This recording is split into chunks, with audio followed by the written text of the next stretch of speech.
ನೀವೆಷ್ಟು ಥರ veg biryani ತಿಂದಿರ್ತೀರಾ friends? ಈ ಥರ ಬಾಳೆ ಎಲೆ ಉಪಯೋಗಿಸ್ಕೊಂಡು ಅಂದರೆ ಅಡುಗೆಗೆ ಬಾಳೆ ಎಲೆ ಉಪಯೋಗಿಸ್ಕೊಂಡು ಮಾಡಿರೋ ವೆಜ್ ಬಿರಿಯಾನಿ ಇವತ್ತೇ ಫಸ್ಟ್ ಟೈಮ್ ನೀವು ನೋಡ್ತಿದ್ರೆ ವೆಲ್ಕಮ್ ಟು ಹೇಮನಾಗೇಶ್ ಬ್ಲಾಗ್. ನಾನು ಹೇಮ. ತುಂಬ ವಿಶೇಷವಾಗಿ ಒಳ್ಳೆ ಟೇಸ್ಟ್ ಕೊಡುತ್ತೆ. ವೆಜಿಟೇರಿಯನ್ಸ್ಗಂತೂ ಹೇಳಿ ಮಾಡ್ತಿದ್ದು ರುಚಿ. ಸೊ ಇದು ಅದ್ಭುತವಾದ ರುಚಿ ಮತ್ತು ಅದ್ಭುತವಾದ ಟೇಸ್ಟ್ ಇರೋ ವೆಜ್ ಬಿರಿಯಾನಿ ಯಾವ ರೀತಿ ಮಾಡೋದು ತುಂಬ ಡಿಫ್ರೆಂಟ್ ಆಗಿದೆ, ಬನ್ನಿ ನೋಡೋಣ. ನಾನು ನಾನ್ ಸ್ಟಿಕ್ ಕಡಾಯಿ ತೊಗೊಂಡಿದ್ದೀನಿ. ಅದಕ್ಕೆ ಚಕ್ಕೆ, ಲವಂಗ, ಯಾಲಕ್ಕಿ, ಸೋಂಪು, ಕಸ್ತೂರಿ ಮೇಥಿ ಮತ್ತು ಪಲಾವ್ ಎಲೆ, ಬೇ ಲೀಫ್ ಅಂತಾರಲ್ಲ ಅದು, ಮತ್ತು ಸ್ಟೋನ್ ಹೂವು ಬರುತ್ತೆ. ಇದಿಷ್ಟು ಹಾಕ್ಬಿಟ್ಟು ಡ್ರೈ ರೋಸ್ಟ್ ಮಾಡ್ಕೊಳ್ತಾ ಇದ್ದೀನಿ. ಯೂಶಲಿ ನಾವೇನು ಮಾಡ್ತೀವಿ ಅಂದರೆ ಪಲಾವ್ ಮಾಡಬೇಕಾದ್ರೆ ಕುಕ್ಕರೋ ಪಾತ್ರೆನೋ ಇಟ್ಬಿಟ್ಟು ಡೈರೆಕ್ಟಾಗಿ ಒಗ್ಗರಣೆಗೆ ನಾವು ಪಲಾವ್ ಸಾಮಾನೆಲ್ಲ ಹಾಕ್ಬಿಡ್ತೀವಿ ಅಲ್ವಾ. ಸೊ ಇದು ವಿಶೇಷವಾದ ಟೇಸ್ಟ್ ಕೂಡ ವೆಜ್ ಬಿರಿಯಾನಿ, ಅದು ಬಾಳೆ ಎಲೆ ಉಪಯೋಗಿಸ್ಕೊಂಡು ಮಾಡಿದ್ದೀನಿ. ತುಂಬ ಚೆನ್ನಾಗಿರುತ್ತೆ. ಇದೊಂದು 5 ನಿಮಿಷ ಸಿಮ್ಮಲ್ಲಿ ಡ್ರೈ ರೋಸ್ಟ್ ಮಾಡೋಣ. ಒಂದು ತೊಟ್ಟು ಎಣ್ಣೆ ಹಾಕೋದು ಬೇಡ. ಈ ಕಡೆ ಒಂದು ಮ್ಯಾರಿನೇಷನ್ ರೆಡಿ ಮಾಡ್ಕೊಳ್ತಿದ್ದೀನಿ. ಇಲ್ಲೊಂದು ಅರ್ಧ ಕಪ್ಪಷ್ಟು ಗಟ್ಟಿ ಮೊಸರು ಹಾಕ್ಬಿಟ್ಟು ಅದಕ್ಕೆ ಒಂದು 2 ಚಮಚ ಧನಿಯಾ ಪುಡಿ, ಒಂದು ಅರ್ಧದಿಂದ 1 ಚಮಚ ಗರಂ ಮಸಾಲೆ ಹಾಕ್ಕೊಳ್ತಾ ಇದ್ದೀನಿ. ನಾನು ಇನ್ನೆಲ್ಲೂ ಅಚ್ಕಾರದ ಪುಡಿ ಬಳಕೆ ಮಾಡ್ತಿಲ್ಲ. ಯಾಕೆ ಅಂತ ನಾನು ನಿಮ್ಗೆ ಹೇಳ್ತೀನಿ. ಇಲ್ಲಿ ತರಕಾರಿನ ನಾನು ಮ್ಯಾರಿನೇಟ್ ಮಾಡ್ತಾ ಇದ್ದೀನಿ. ಆಲೂಗೆಡ್ಡೆ ಆಗಿರ್ಬೋದು, ಬೀನ್ಸು, ಕ್ಯಾರೆಟು, ಬಟಾಣಿ, ಕಾಲಿಫ್ಲವರ್, ನಿಮ್ಮ ಹತ್ರ ಯಾವುದಿದೆಯೋ ಅಷ್ಟು ಮ್ಯಾರಿನೇಟ್ ಮಾಡೋಣ. ಒಂದು 10 ನಿಮಿಷ ಮ್ಯಾರಿನೇಟ್ ಮಾಡಬೇಕು, ಓಕೆನಾ. ಇಲ್ಲಿ 2 ಥರ ಪೇಸ್ಟ್ ಮಾಡ್ಕೊಳ್ತೀನಿ. ಒಂದು ಪುದೀನ, ಕೊತ್ತಂಬರಿ, ಬೆಳ್ಳುಳ್ಳಿ, ಶುಂಠಿ, ಹಸಿಮೆಣಸಿನ್ಕಾಯಿ, ಓಕೆನಾ. ಇದೊಂದು ನೈಸ್ ಫೈನ್ ಪೇಸ್ಟ್ ಮಾಡ್ಕೊಳ್ತಿದ್ದೀನಿ. ಮತ್ತು ಇದನ್ನು ಒಂದು ಪೌಡ್ರ್ ಮಾಡ್ಕೊಳ್ತಿದ್ದೀನಿ. ಯಾಲಕ್ಕಿ, ಸೋಂಪು, ಚಕ್ಕೆ, ಲವಂಗ ಎಲ್ಲ ರೆಡಿನಾ. ಈ ಕಡೆ ಒಂದು ಪೇಸ್ಟ್ ರೆಡಿ, ಈ ಕಡೆ ಒಂದು ಪೌಡ್ರ್ ರೆಡಿ. ಬನ್ನಿ ನೆಕ್ಸ್ಟ್ ಸ್ಟೆಪ್ ಹೋಗೋಣ. ನಿಮ್ಮ ಡಿಫ್ರೆಂಟ್ ಆಗಿದೆ ಅಂತೀರಾ? ಹೌದು ರೀ, ನಾನು ಇದೇ ಥರ ಪಲಾವ್ ಮಾಡೋದು ತುಂಬ ಚೆನ್ನಾಗಿರುತ್ತೆ. ನಿಜ ಹೇಳ್ತೀನಿ ನೋಡಿ, ಇದನ್ನು ಸಣ್ಣಕ್ಕಾದ್ರೂ ತಿನ್ನೋಕ್ಕೂ ಸೂಪರ್ ಆಗಿರುತ್ತೆ. ಸೊ ಇದು ತರ್ತರಿಯಾಗಿ ಪೌಡ್ರ್ ಹಾಕಿದೆ. ಇದೊಂದು 1 ಚಮಚದಷ್ಟು ನಾನು ಮ್ಯಾರಿನೇಷನ್ಗೆ ಹಾಕ್ಕೊಳ್ತಾ ಇದ್ದೀನಿ.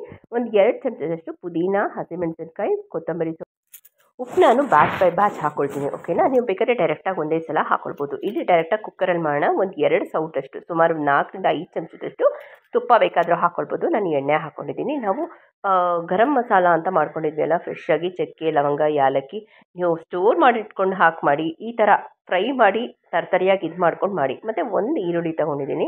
ಸೊ ಇದಕ್ಕೊಂದಕ್ಕೊಂದು ಚೆನ್ನಾಗಿ ಬೆರೆಸ್ಕೊಳ್ಳೋಣ. ಫ್ರೈ ಮಾಡೋಕ್ಕೂ ಡೈರೆಕ್ಟಾಗಿ ಹಂಗೆ ಹಾಕೋಕ್ಕೂ ಎಣ್ಣೆಲಿ ತುಂಬ ವ್ಯತ್ಯಾಸ ಇದೆ. ನೀವು ತಿಂತಿದ್ರೆ ನಿಮ್ಗೆ ಗೊತ್ತಾಗುತ್ತೆ ಟೇಸ್ಟು.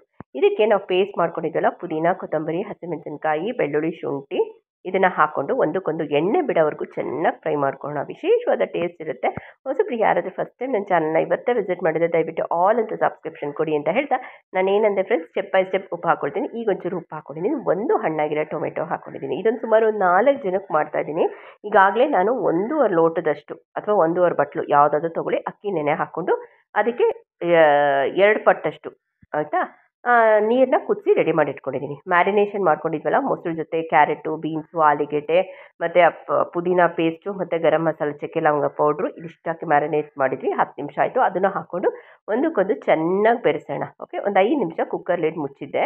ಈಗ ತೆಗೆದು ನೋಡಿ ಸುತ್ತ ಎಣ್ಣೆ ಬಿಟ್ಕೊಂಡ್ಬಂದಿದೆ. ಈಗ ನಾನು ಒಂದು ಅರ್ಧ ಹೋಳಷ್ಟು ಕಾಯಿನ ತರ್ತರಿಯಾಗಿ ನೋಡಿ ಈ ಥರ ಮಾಡ್ಕೊಂಡಿದ್ದೀನಿ. ಚಟ್ನಿ ಜಾರ್ಗೆ ಹಾಕ್ಕೊಂಡು ತರ್ತರಿಯಾಗಿ ಪೌಡ್ರ್ ಮಾಡ್ಕೊಳ್ಳಿ, ಓಕೆನಾ. ಕಾಯಿ ಆಪ್ಷನಲ್ಲು, ಬೇಕಿದ್ದರೆ ಹಾಕ್ಕೊಳ್ಳಿ, ಇಲ್ಲಾಂದರೆ ಸ್ಕಿಪ್ ಮಾಡ್ಬೋದು. ನಾವು ಕಾಯಿ ತಿನ್ನಲ್ಲ ಅಂದರೆ. ಇಲ್ಲಿ ನಾನು ನಾರ್ಮಲಾಗಿ ಅಕ್ಕಿ ನಾನು ಯೂಸ್ ಮಾಡೋದು ಅನ್ಪಾಲಿಶ್ಡ್ ಸೋನಾ ಮಸೂರಿ ಅಕ್ಕಿ.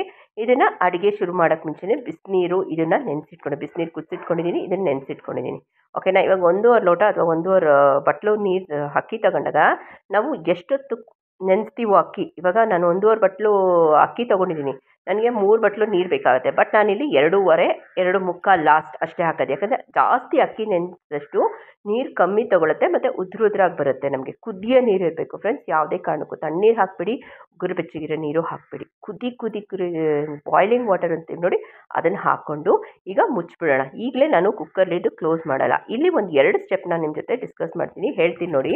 ಈಗ ಒಂದು ಕುದಿ ಬರಲಿ, ಓಕೆನಾ. ಒಂದು ಸಲ ಕೈ ಆಡಿ ಬಿಟ್ಬಿಟ್ಟು ಉಪ್ಪೆಲ್ಲ ಚೆಕ್ ಮಾಡ್ಕೊಳ್ಳಿ, ಓಕೆನಾ. ನಿಮ್ಗೇನಾದ್ರು ಖಾರ ಕಮ್ಮಿ ಅನಿಸ್ತು ಅಂದರೆ ಈ ಟೈಮಲ್ಲಿ 1-2 ಹಸಿಮೆಣಸಿನ್ಕಾಯಿ ಹಾಕ್ಕೊಳ್ಳಿ. ಈಗ ನೋಡಿ ಇನ್ನೇನು ಕುದೀತಿದೆ ಅಂದಾಗ ಇದಕ್ಕೆ ಒಂದೇ ವಿಷಲ್ ತೆಗಿಬೇಕು ನಾವು. ಸೊ ಇದಕ್ಕೆ ಬಾಳೆ ಎಲೆ ಎಲ್ಲ ಇರ್ತಲ್ಲ ಅದನ್ನು ಹಾಕ್ಬಿಟ್ಟು ಕುಕ್ಕರ್ ಲಿಡ್ನ ಕ್ಲೋಸ್ ಮಾಡೋಣ. ಇದು ವಿಶೇಷವಾಗಿರೋ ಬಿರಿಯಾನಿ ಇವತ್ತು ನಾನು ನಿಮ್ಮ ಜೊತೆ ಶೇರ್ ಮಾಡಿದ್ದೀನಿ. ಒಂದೇ ಒಂದು ವಿಷಲ್ ಸಾಕು ನಮಗೆ.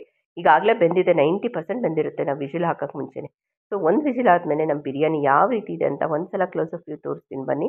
ಸೊ ಇವತ್ತೇ ನಿಮ್ಮ ಮನೇಲೆಲ್ಲ ತರಕಾರಿ ಇದ್ದರೆ ನೀವು ಟ್ರೈ ಮಾಡಿ ನಿಮ್ಮ ಫೀಡ್ಬ್ಯಾಕ್ ಕೊಡಬೇಕು. ನಿಮ್ಗೆ ಏನಂತು ಆ ಬಾಳೆ ಎಲೆ ಫ್ಲೇವರೆಲ್ಲ ಅನ್ನಕ್ಕೆ ಇಟ್ಕೊಂಡಿರುತ್ತೆ. ಒಂದು ತುತ್ತು ತಿನ್ನೋರು ಒಂದು ತಟ್ಟೆ ಊಟ ಮಾಡ್ತಾರೆ. ಸೊ ಇದಕ್ಕೆ ರಾಯ್ತ ಏನು ಬೇಡ, ನೀವು ಬೇಕಿದ್ರೆ ರಾಯ್ತ ಮಾಡ್ಕೊಂಡು ಎಂಜಾಯ್ ಮಾಡ್ಬೋದು. ಸೊ ಇವತ್ತಿನ ವಿಶೇಷವಾಗಿ ಮಾಡಿದ ಪಲಾವು, ಗರಂ ಮಸಾಲೆ, ಆ ಪೇಸ್ಟ್ ಆಗಿರ್ಬೋದು ತುಂಬ ವಿಶೇಷವಾಗಿತ್ತು. ಸೊ ನಿಮ್ಗೆ ಏನು ಅನಿಸ್ತು ಅಂತ ನಂಗೆ ಕಮೆಂಟ್ ಸೆಕ್ಷನ್ ಹಾಕಿ. ನಾನು ಇನ್ನೊಂದು ಒಳ್ಳೆ ವಿಡಿಯೋ ಜೊತೆ ನಿಮ್ಮನ್ನ ಖಂಡಿತ ಭೇಟಿ ಮಾಡ್ತೀನಿ. ಅಲ್ಲಿವರೆಗೂ ನಮಸ್ತೆ ಅಂತ ಹೇಳ್ತಾ ನಾನು